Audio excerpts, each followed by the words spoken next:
quién está Tata Echegaray. ¿Ves algunos indicadores de que podemos estar cometiendo los mismos errores que se cometieron en Argentina?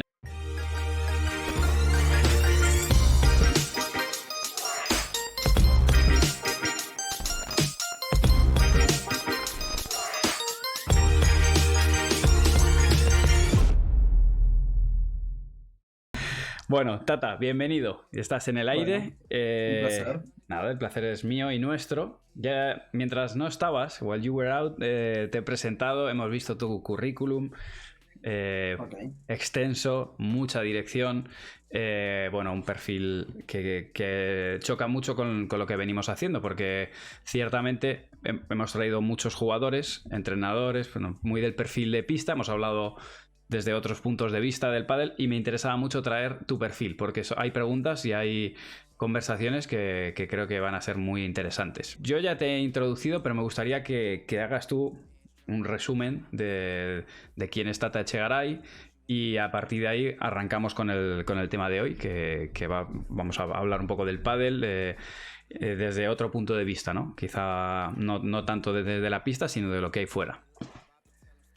Ok, soy José Luis Tata Echegaray, el hermano de Martín, como me has presentado en algún momento, pero el hermano mayor, aunque mucha gente piensa que él es mayor, lo cual me agrada muchísimo y cada vez que me lo dicen se lo mando.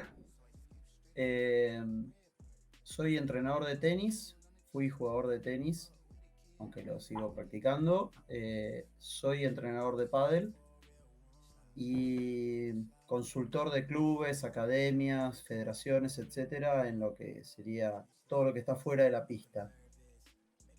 Siempre digo que mi patria de nacimiento fue el tenis, mi patria de adopción es el pádel.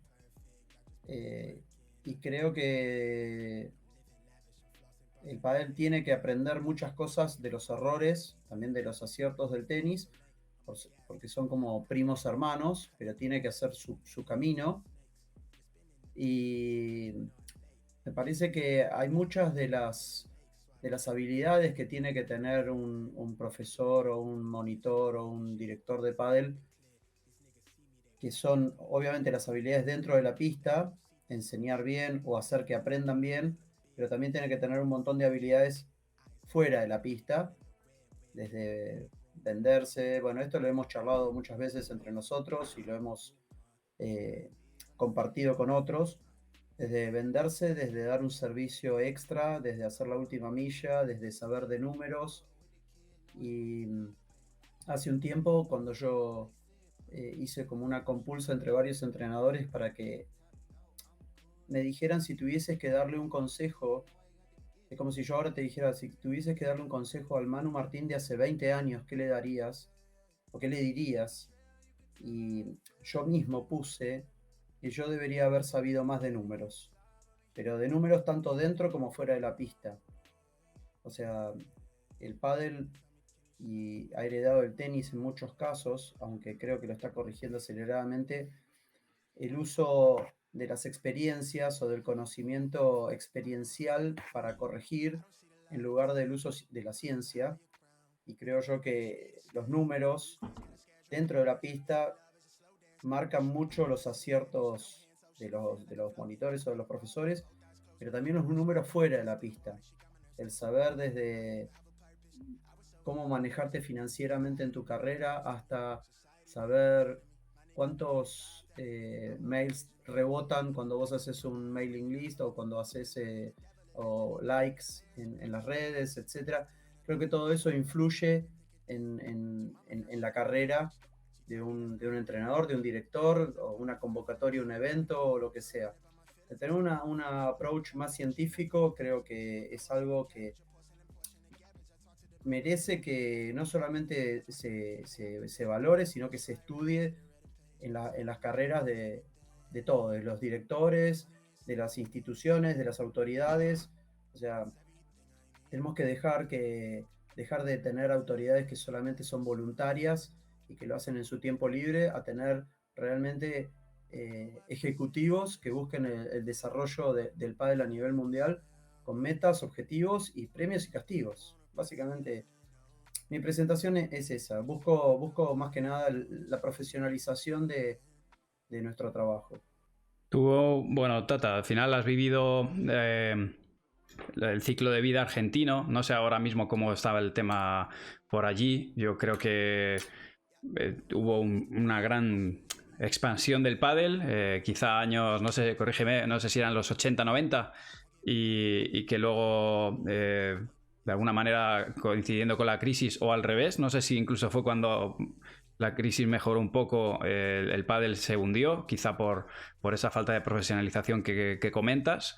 Y yo quería saber si tú estás viendo ahora mismo en el patrón que empezamos a ver en Europa, España, Europa, si ves algunos indicadores de que podemos estar cometiendo los mismos errores que se cometieron en Argentina antes de la caída de la burbuja. Llámalo burbuja o quizá lo quieres llamar de otra manera. Eh, creo que sí hay algunos aspectos que pueden indicar que pueda ser una burbuja, porque, digamos, uno de los indicadores sería que hay una exacerbación o una inflación de montos de dinero. No hablo de inversiones solamente, sino de contratos o de proyecciones eh, que, que hacen que lo que debería ser un crecimiento estable, eh, o por ahí una mala extrapolación. O sea, pensar que vos creciste un 20% por fenómenos inusuales como puede ser la pandemia, no puede ser extrapolable a un crecimiento mucho más sano que sería de 10 años o 15 años en un deporte. Entonces, ese aspecto creo que hay que remarcar, que hay que ser muy cuidadoso, y yo creo que el año que viene se va a venir el año que viene o probablemente a fines del año que viene, del 23, una caída en ciertos números, porque es irreal sostener un crecimiento de 2 dígitos. Lo que no veo que sea similar a lo que fue el boom del pádel en Argentina en los principios de los 90, etcétera, es que estaba circunscrito a un área muy chica geográficamente, que era un país y eventualmente España y algo colateral que podía ser en Brasil, Uruguay, etcétera. Creo yo que se alcanzó, por varias razones, una masa crítica de cantidad de jugadores, de cantidad de países, eh, que hacen que el procedimiento se vuelva, el proceso se vuelve irreversible. ¿Eh? Yo siempre lo, lo, lo asimilo a... Es como el primero que tuvo WhatsApp, por ejemplo. Uh -huh. No tenía a quién mandarle mensajes. Después había otro, había dos o tres y se podían intercambiar mensajes. Pero ese crecimiento va lento, va lento, va lento, hasta que llega un momento que es imposible no tener WhatsApp, porque si no queda fuera del Claro. sistema. Entonces, yo creo que el pádel pasó esa marca. Entonces, creo yo que los que adjudican a la palabra burbuja o moda al pádel no están analizando ese crecimiento que ya pasó la marca de uno o dos países, ¿eh? Y hay inversiones de grupos más serios, de medios de comunicación de afuera, etcétera. Entonces, creo yo que el análisis tiene que ser multidimensional, no solamente verlo, crecieron la cantidad de pistas, crecieron los contratos de los jugadores, etcétera. Yo creo que la pandemia tuvo, obviamente, un factor muy recesivo para montones de actividades, pero tuvo mucha repercusión en los deportes de raqueta en general, no solamente en el pádel, todos han crecido. ¿El tenis también ¿No? ha crecido en Argentina? El tenis ha crecido en todo el mundo, en Argentina ha crecido mucho. Yo siempre cito las estadísticas de Estados Unidos, en parte porque es el único lugar que tiene estadísticas de todo, en parte porque tiene una serie histórica, o sea, vos podés comparar los últimos 40 o 50 años de crecimiento, y el tenis venía creciendo a 1% anual y en el 2020 creció el 22%. Ojo, ¿eh? Y el pádel creció un 38% en Estados Unidos. Mm. Está bien, partiendo de una base muy chiquita, ¿eh? Pero ya venía creciendo otros deportes de raqueta como el pickleball, que tiene algunos componentes similares al pádel en cuanto a la parte lúdica, etc. Entonces, ese crecimiento del 22% o del 38% del pádel no es sostenible en el tiempo. Por una cuestión matemática, si vos siguieras creciendo así, en 10 años tenés toda la población del mundo jugando al pádel, no puede ser. Claro. Entonces, tenemos que estar preparados para desarrollar un modelo de crecimiento estable, predecible, que puede ser que en algún momento tengas inclusive una baja, pero que se retroalimente. Y para eso me parece que hay que ver dos o tres cosas, o en realidad creo yo que son cinco. Uno es el orden del circuito profesional, o sea, no puede haber varios circuitos profesionales. Eso ya lo vivió el tenis, que convivieron dos circuitos durante 10 años y se terminó decantando en lo que es actualmente el ATP, que incluso sigue separado de la International Tennis Federation, o sea, que organiza los Grand Slam y los torneos Future. Pero básicamente hay un circuito que se juega 50 semanas al año en todo el mundo. Sí. Creo yo que el aporte del World Padel Tour en la profesionalización de los jugadores y en las transmisiones a todo el mundo, el streaming, etcétera, ha mejorado realmente la visión del pádel para los no jugadores. Todos los deportes de crecimiento tienen muchos más espectadores que jugadores. Eso es lo que hace que sea potencialmente una explosión. ¿Por qué? Porque si vos solamente dependés de las publicidades de las paletas, que las paletas se las vendés a los jugadores, y no de, no sé, un shampoo o un auto, que se las van a vender a gente que no juega. Entonces, el hecho que lo vean personas que no lo practican activamente, pero les interesa el espectáculo, me parece que es uno de los puntos de ese crecimiento que yo digo que tiene que ser estable. Por el otro, me parece que tiene que haber una mejor coordinación y colaboración entre lo que es privado y lo institucional. Uno de los errores que han cometido los deportes tradicionales es que han sido dirigidos por personas con muy buena voluntad, en general gente mayor, que tenía tiempo, pero que no estaba directamente involucrada en el negocio del pádel. Y me parece que ese es un aspecto central. No digo que no sé, para decir, el dueño de Bull Paddle tenga que ser el presidente necesariamente de la FIP, pero sí que creo que tiene que haber un consejo consultor de todas las áreas comerciales, desde las fábricas de pistas hasta las fábricas de pelotas, hasta los jugadores, etcétera, involucrados en el desarrollo y que cada uno contemple el punto de vista del otro.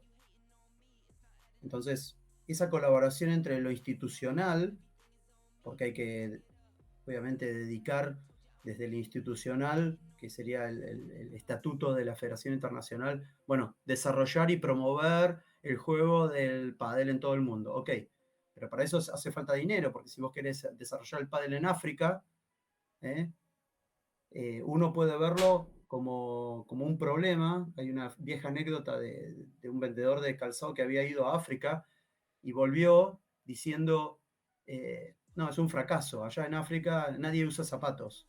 Y otro vendedor que volvió dice, es una perspectiva genial, nadie usa zapatos, ahí tenemos que vender zapatos. Entonces, ese es el punto de vista y tenemos que invertir en el desarrollo. Y creo yo que, marcando otra diferencia con lo que fue Argentina, el hecho de que países mucho más serios que el mío, por lo menos, estén en el auge, en esa dirección del pádel, con las diferencias que podemos tener, pero Italia, España, los países del norte de Europa, Escandinavia. etcétera, pueden involucrar realmente en un crecimiento sostenido.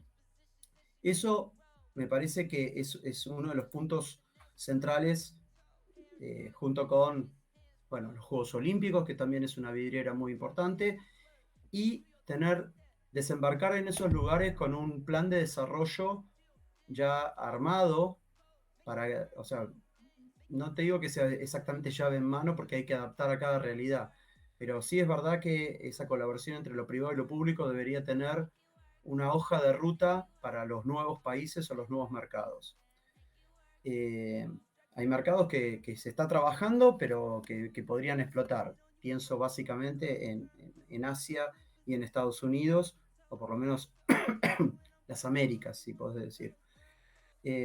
Por otro lado, creo que hay en ese futuro hay que planear tener buenos maestros, buenos profesores. O sea, la tarea que vos haces es una tarea de difusión y de divulgación de las mejores prácticas, que creo yo que es fundamental.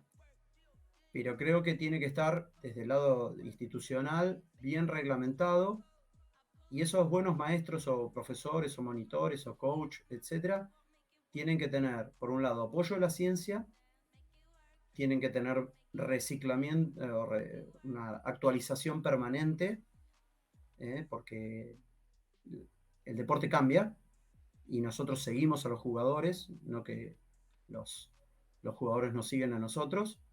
Y por otro lado, creo que también tenemos que involucrar estas áreas, por lo menos a las que yo me he dedicado, que yo me hubiese querido tener cuando yo empecé. O sea, lo que rodea la pista, para tener un profesor 360 grados, si querés darle una denominación. Por el otro lado, creo que también tenemos que elevar, no sé cómo lo ves vos desde España, pero el estándar del servicio. O sea, creo yo que uno de los problemas de un crecimiento acelerado es que se descuida el servicio, porque podés echar un cliente, total, va a entrar otro. Es como vender alcohol en gel en el auge de la pandemia. No importa, te trato mal, total, va a venir otro que me va a comprar todo lo que tengo. Entonces Claro. me doy el lujo de tratar mal. Y creo yo que eso va a todo nivel, desde el primer monitor, el monitor más raso, hasta el director, hasta el club, hasta la federación. Y eso también tiene que ser incluso a nivel competitivo. O sea, las competencias tienen que ser mejor diagramadas, tienen que ser más variadas, tienen que ser más creativas. Yo creo que ahí falta aplicar un poco la creatividad para las competencias y adecuarlas a las necesidades de la vida moderna. O sea, mejores competencias acotadas en el tiempo, más divertidas, que involucren más la emoción, etc. Hoy tocaba esto, ¿no? Hoy tocaba poner un poquito de eso, de objetividad y de datos al pádel. Creo que es interesante. También hay que encontrar un punto intermedio, no todo Sí, es sí, claro. el chisme Sí, sí. la farándula, que también, ¿no? Pero Exactamente, sí. hoy tocaba lo otro. Pues Sí, sí. Tata, 1.000.000 de Bueno, gracias. Nada, no estaré en Argentina, pero espero que vaya no, fenomenal por el allí. año que viene espero visitarlos, así de que seguramente presentaré 1 o 2 libros y haré un curso, así de que no va a faltar la opción de vernos y seguir hablando de esto. Claro que sí, ahí nos veremos. Un abrazo enorme, Gracias. Tata. Millones de gracias. Igualmente, saludos a todos. Chao. Chao.